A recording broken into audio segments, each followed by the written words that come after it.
Welcome to Two Sisters, Two Mics, the unapologetic podcast. I'm Rhonda. And I'm Marie.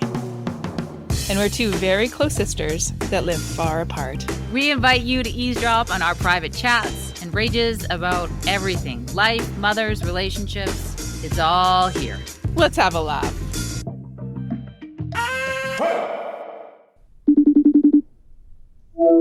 Hey, Randy. Hi, how are you? I'm good.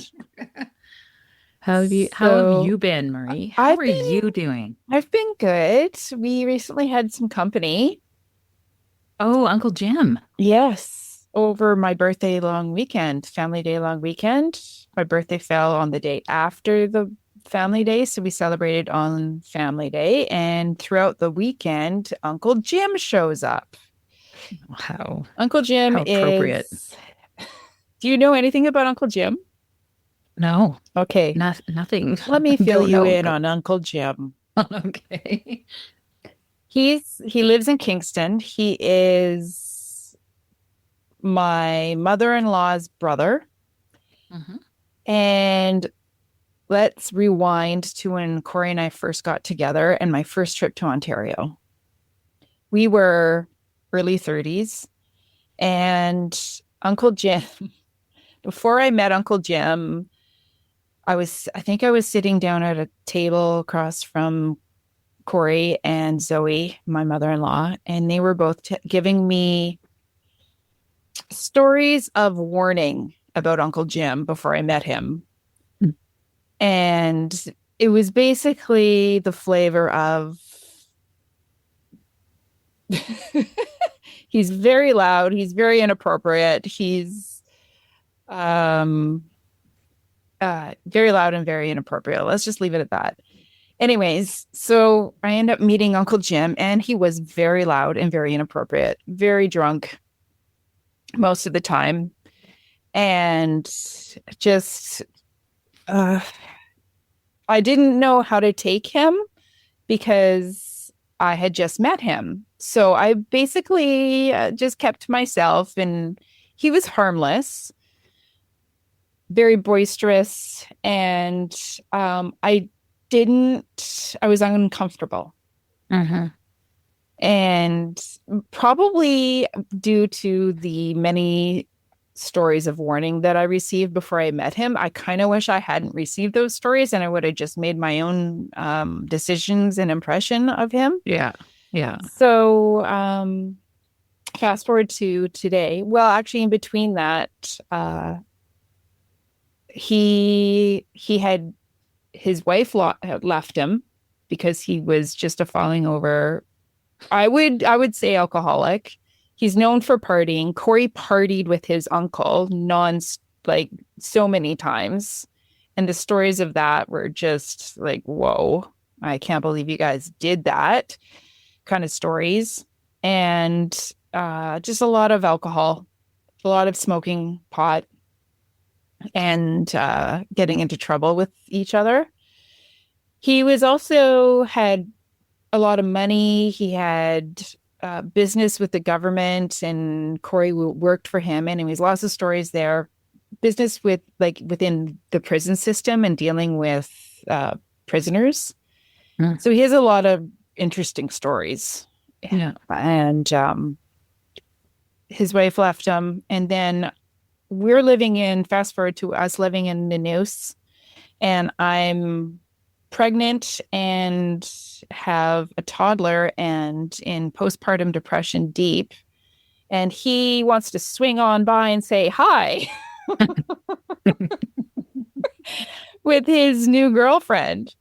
And I was not of any mental capability to deal with Uncle Jim. Yeah. So I fled the scene. I actually left my house and took off to Vancouver and stayed with Mom when she was living in Vancouver at that time. With the girls. With the girls. With Elle. Yeah. And so I hadn't seen Uncle Jim for a really long time until just this couple years ago when we went back to to Ontario to visit family. And he was a little bit more reserved that time. We didn't say too much to each other. But I think he had gotten the impression from the very beginning that I wasn't too crazy about being in his company because I had said a couple things that he probably didn't like. Anyways, we butted Like heads a what? little bit. I don't know. He was just being kind of a jackass, and retaliated with comments. And, Yeah. anyways, we weren't getting along too well, from my impression. Maybe he doesn't remember that because it was so long ago. But Uncle Jim drops by this last weekend, and Corey is playing hockey. And the first time I see Uncle Jim, he's watching the hockey game, and we swing into the arena. And I have to sit with Uncle Jim, just me and him and the girls. And I haven't seen him in Uh, ages. So I'm a little bit like, oh, how's this going to go? And he looks just like Kenny Rogers, like fully Kenny Rogers. And I'm like, wow, look at he didn't you. before, or He he had did a not Kenny look like Rogers Kenny Rogers at makeover, all. No, he had short hair. He didn't have a a mustache, I don't beard. think, but he was full on Kenny Rogers. And he gave me like the nicest, biggest bear hug, which Oh, was really, really surprising. I thought he was going to be a little standoffish with me, but he was very welcoming and warm. And we had really good conversation and a lot of laughs. hmm. And I find out that he's pretty much quit drinking. But he's Wow. still a full-on pothead. He's a man in his 70s. Okay, I was gonna say, how old is he? Yeah, He sounds like an interesting dude. he is an interesting dude, and he has a really big, loud laugh, and he's Hmm. very rough around the edges. He swears a lot if he's not around kids, and he's just really rough, Uh-huh. which I enjoyed. I thought it was funny. Instead of he's not putting on pretenses. Yeah, You see what you get. yeah, exactly. Yeah. And he You get gave what the you see. girls $20 each for their birthdays, and then he brought over some cake and some ice cream. And that age group is used to sitting down and visiting. I'm not used to doing that. Yeah. He sits down at the dinner table, and we And he finished wants. eating, and we're all Yeah. just kind of sitting there Yeah. and just talking a little bit, and then there's silence, and then talking a little bit. And that's how people used to visit, right? There Yeah. wasn't TV, there wasn't alcohol, there Right. wasn't drugs. Well, there's always been alcohol. But there wasn't Oh, when he was here. yeah, yeah, He bought me a non-alcoholic sparkling bottle of wine and some yeah. Hmm. flowers and a card for my birthday. He was just Oh, very sweet. yeah. And the girls loved him. Mimi loved his laugh, his huge, boisterous laugh. And of course, you're going to win over with cake and cash. Anyone that age You'd win group. me over with cake and cash. Totally. So I guess the moral of the story is um, don't hold on to initial impressions over the years, because you never know how people grow. And Uh-huh. he was very like we had deep and meaningful conversation, and it was really refreshing and enjoyable. Did he talk about why he quit drinking? Um he basically said it just wasn't doing anything for him like it was before. And Mm-hmm. I he didn't say, but I think his health probably Mm-hmm. was showing some repercussions of his lifestyle, of so much of that. Yeah. And I think as you get older, you just appreciate your family more and what you have, because he was out here visiting more than just us. He was visiting his other aunt and uncle, his cousin in Courtney, and he's going to stop by Alberta and see more people on the way back to Ontario. Mm-hmm. And I'm like, good for you. You haven't he hadn't been out here in 12 years. Like, can you imagine going and calling up our cousins in Vernon now and saying, "Hey, do you want to get together for lunch?" I would. Would you? I don't know if I would. There's been I so f- much time that has gone by. Last time I saw them, I was what, 13? yeah, I feel like you get to a point where like you don't really give a shit whether they want to see you or not. Like you just are like you get reflective and you want to visit your past, and there's people that are part of that or a part of family, and maybe you become curious and Yeah. open-hearted in that way. I don't know. Yeah. So it was nice to have him. It was really nice to have him. I think Corey really enjoyed having someone from his side of the family come all that way to visit him because Hmm. they just don't. None of Yeah. his family has other than his mom. Hmm. So that kind of speaks volumes Hmm. to him. And it's expensive too, to be fair. It's so expensive to fly out here from Ontario or any area that end of the earth because you can fly to Europe cheaper right now and it's further. Well, it's even expensive flying within BC. Yeah, Like it's ridiculous. so they don't it's they being the power the people in charge of the airlines. They don't make it easy for people to visit family who would live on the opposite ends of the country. Hmm. Hmm. So, but Well, it sounds like you had an interesting it experience. was nice. It was nice to see Uncle Jim. Hmm. And I was a little bit afraid at first, but I'm glad that he came. And Corey enjoyed his visit, obviously. Yeah, Yeah. yeah, he did, and he was glad to see him go too. Yeah. Yeah. That's enough of Uncle Jim, That's enough. Yeah. and I'm sure he was happy to go too. Yeah. Yeah, I talked to Roseanne. Oh yeah. For your birthday. Roseanne, my old friend who I've known since I was in my early 20s. She's a newfie. She's a newfie. And I Hmm. swear the older she gets, the more newfie she gets. Hmm. And you can hear in her cough, she's got a bit of a smoker's cough now. Does she still smoke? Yep. Oh, Roseanne. And she still talks so fast sometimes when she's a newfie. And it's so awesome. I love it. And I miss it so much. And we just lift off where we last left off. And it's been months and months since I talked to her. It was really nice for her to call for my birthday. Yeah. And she sounds really bitter and mad at her husband.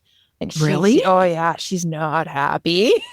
Why? Oh, he's so boring and he's so grumpy. And she just wants to go out and have a good time and be social. And Yeah. I said, Roseanne, he's always been like Been that. that way. Maybe not grumpy, but he doesn't seem like very like dynamic. No, I go, What's his Roseanne, name whenever you again? went out, it was just you. It was never with Garth. It was Oh, always Garth, you yeah. coming out. Yeah. And she goes, yeah, I know. And I used to just kind of cover it up and pretend I was okay with it, but I'm not okay with it. I'm saying it how it is now. Interesting. Do you think she wants the divorce? She never went that far, and I don't think she ever would. Uh-huh. But she's just being more vocal about how it really is now, which is really funny. I found, Uh-huh. yeah, yeah. That is And she's funny. swearing more. Yeah. She's a little bit rougher. I don't know. Maybe that's the red deer coming out now. I don't know. Living in Red Deer, Living in Alberta. Red Deer. Newfie living in Red Deer. Yeah, I don't know, but it was really nice to hear from her. Are both her girls out of school? Like, are they Her graduated? her older one graduated last year, and Yeah. then the other one is in grade 10, I think. Okay. Yeah. Wow. Mhm. Crazy. Yeah. Yeah, well, it's funny. I guess I don't know what it is about. Yeah, you get older and then the things that were willing to let go or you're no longer you just it's too much of the same. Eventually you just get tired of it. I don't know. I don't know. I don't know. She says it's menopause. She's just getting angry at everything. Oh, it could be that. I don't know. But I found Do it you very amusing. Speaking of menopause, Sarah Ariana was talking about how the hormone replacement therapy, she actually went on it thinking because she left her like she left her husband, and she was going through some major ups and downs, cortisol level, like, and Cortisol levels. yeah, and she was sort of at that age, I think, where she thought like there was some like hormone stuff, and she got convinced to go on hormone replacement therapy, Oh dear. which is weird because I feel like she's so aware that she would have tapped into herself and been like, no. But I think she needed to go on it to experience what it did to her. And she said it 100% takes your power away. And I don't even like, well, what does that mean, right? But Yeah. she's What a does that very mean? she's all about energy. So if you can just think that like maybe it takes you away from your like really accessing your intuition or feeling into your body fully or whatever, right? Making So decisions. Yeah. yeah. So I think and so she's become like a living advocate of speaking against these therapies that are just the doctors just, oh, it's time to go on that now, time to go on that now. The pharmaceutical industry once again, Right. which Yeah. we always come back to. Yeah. I But I thought that was, was interesting. that is very interesting. Yeah. This triggers my memory of, not memory, but my thought of I went on a dog walk with Elle yesterday, Mm-hmm. and it was just her and I, and we started talking about past lives, if this is our last life, or if we'll get reincarnated, and what's your superpower. And it was so interesting to hear her talk about it, Yeah, because isn't because would she used to not be like open to that? no, she wasn't. Yeah. She wasn't ready to talk about it or didn't understand it. So My kids are not open to that. she's 14. Yeah. Well, maybe they will be. Yeah. Uh, I it kind of blindsided me a little bit. I was Mm-hmm. very surprised by it. So you never know, Mm-hmm. especially when you do a one-on-one with them, right? Do Mm-hmm. anything one-on-one. So she's been actually confessing to me that she's been experiencing moments of looking into the future, seeing future. So she will go all of a sudden, "Oh my gosh, mom, I've already seen that happen. I've already pictured this happening and it just happened." Oh my Isn't gosh. that cool? So she'll Yeah. be like, "Oh mom, I just saw Molly do that exact thing, our dog, with that lighting, with that ball. I've seen that. I've watched that before." Like in dream time or just a No, flash in her mind just a flash in her mind. right before it happens? Or, No, like weeks before, days before. yeah, she is one of those children. Yeah. And I said, "So how often does that happen to you?" She goes, "A few times a week." I'm like, "Okay." I had no idea. Wow. And I am of the parent who takes it as the truth, whereas Yeah. maybe other parents would dismiss it and go, "Oh, yeah, whatever, cool." But I That's think why it's you're, super cool.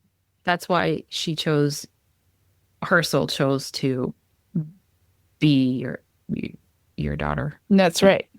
Right. Yeah. And so we got into the talk and conversation about superpowers. Well, that's a superpower of yours. And I'm trying to be encouraging and saying, just pay attention to that. You might be able to use that for something really good in the future. So just keep practicing and noticing and enjoying it and see where it goes. Huh. And I I'm getting said, like a full body, like whoosh. isn't that cool?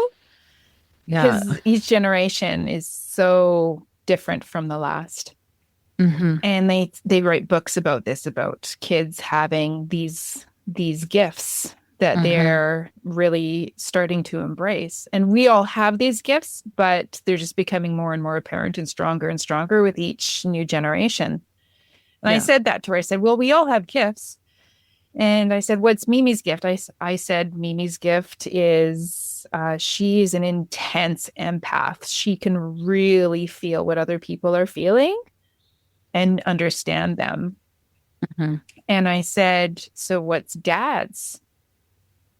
superpower?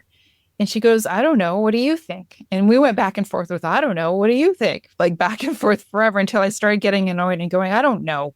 And she finally came up with, He's an empath too. yes, he's an empath too. Well, we all are, but we Uh-huh. are all empaths. She said, this is in her own words, she said, he's a really good actor. I go, what do you mean by that? He knows the truth of what's going on, but Uh-huh. he won't admit to what's going on. He will pretend something else is going on.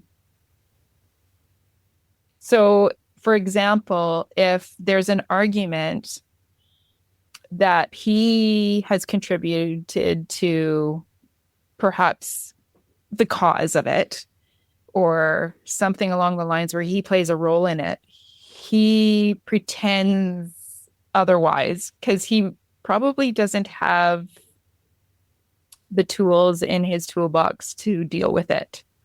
Yeah, he doesn't have enough compassion for himself Yes. to admit that it's okay Yeah. and that I can be I can be wrong but still be a good person.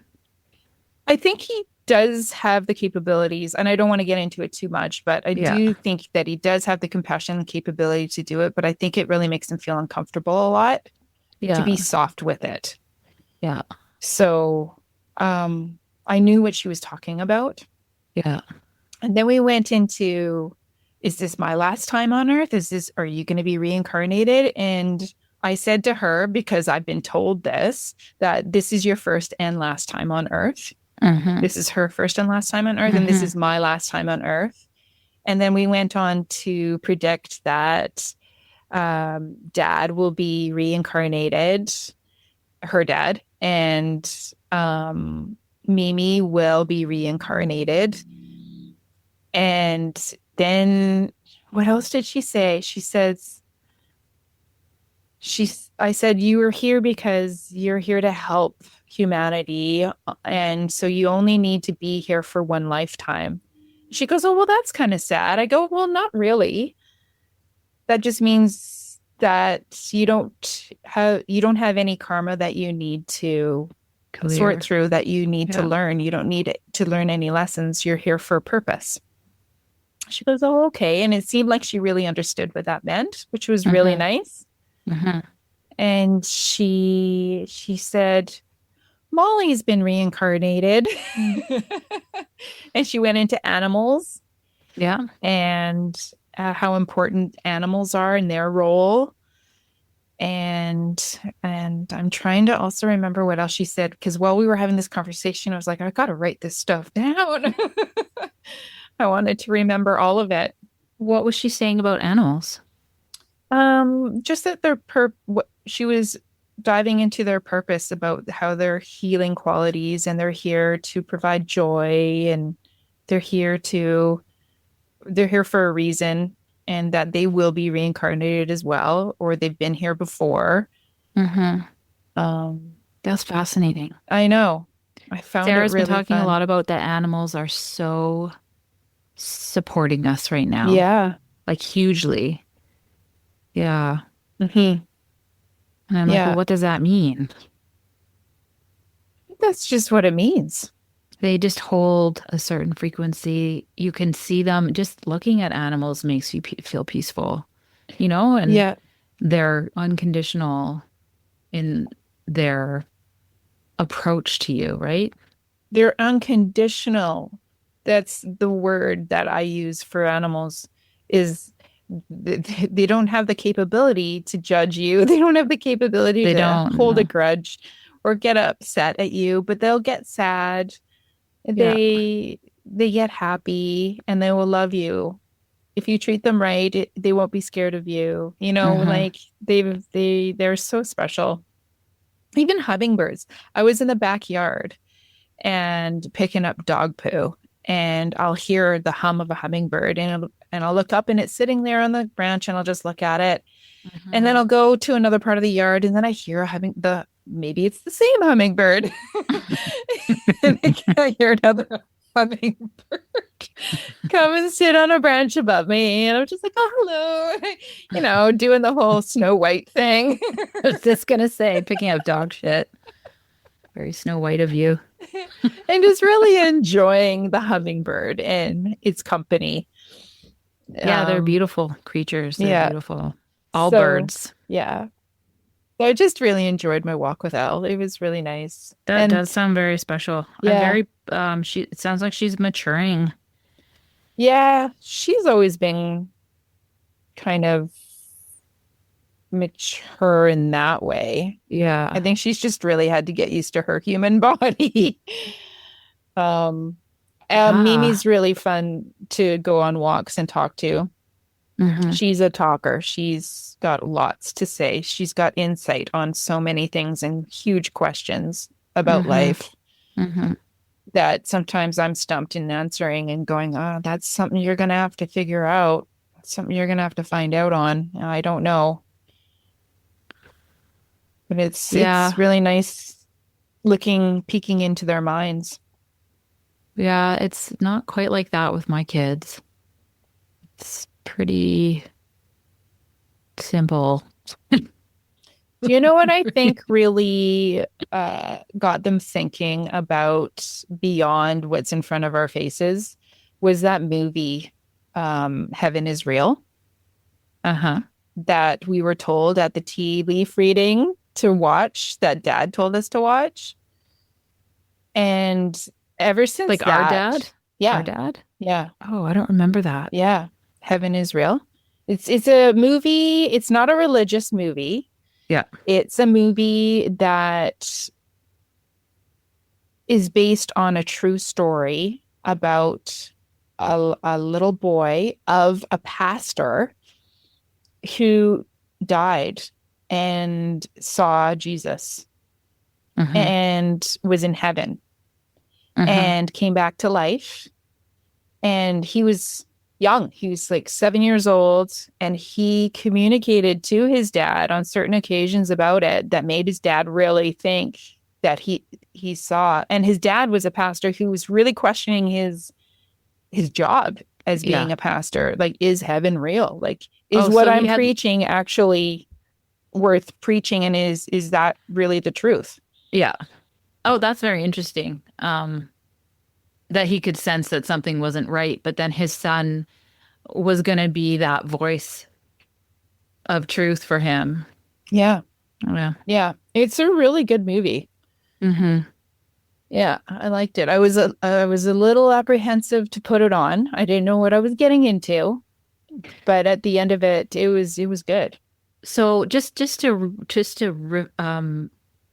go back that so you took your kids to get their tea leaves read at a tea house by a woman that reads tea leaves. Yeah, it's this old house in town that has tea leaf reading, tarot card reading, and it's all decked out in like doilies and flowery Uh-huh. floral tablecloths and old Uh-huh. furniture, and it's just something fun to do.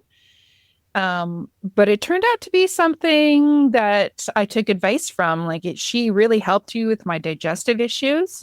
She gave me advice on some supplements I should take, and it brought down my bloating like incredibly, like crazy. I've been trying to do it, and she was the one that, kind of pointed me in the right direction, and I accepted that advice. And within that, it was me and the girls who went, and we have our tea, and you drink tea and you wait until she comes in and sits at your table, and there's a few of the ladies, and it's all females in there, Uh-huh. and she sits down and you drink all of your tea, and then she looks at the tea leaves in the cup and she reads the tea leaves. And then And that's when dad came through. This is our dad who has passed on yeah, and gave her that message. yeah, that Yeah. that we really need to watch Heaven Israel. Hmm. And uh it was super fun, and Elle doesn't want to go back and do it again. She thought it was too much. Maybe she will later, but she's like, no, she felt the energy of the place. I think she goes, it was too much. It was just too much. Too much was going on there. But Mimi wants to go back and do it again. Yeah. And interesting enough, since we're bringing this up after the fact, she looked in all of our tea, and of course you write everything down. And she was looking there, and she goes, "Oh, you're gonna get a second dog. It's gonna be a small dog, and you need to get another dog for Molly because Molly is lonely." And sure enough, we did.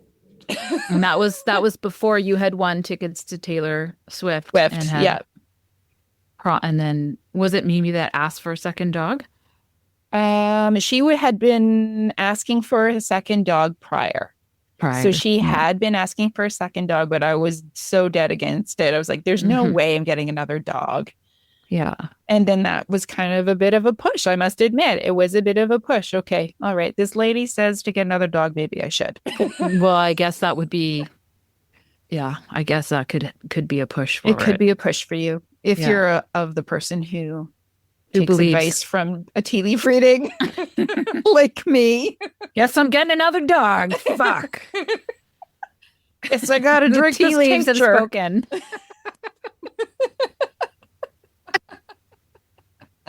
No, I get it. I know. But yeah, it's a little bit crazy, I must admit. I love crazy. Yeah. Well, makes life interesting. Well, I mean, guess we'll wrap it up. Okay, then. All right, then. Until next time. Until next time. All right. I miss you. Yeah, I know. I'll see you on the Mediterranean Sea. Okay. You don't hear that every day. All right. Bye, Ron. Love you. All right. Well, that's it. Thanks for joining us for this episode of Two Sisters, Two Mics, the Unapologetic podcast. It's been a blast. Hoped you liked it. If not, that's all right. We'll be here again.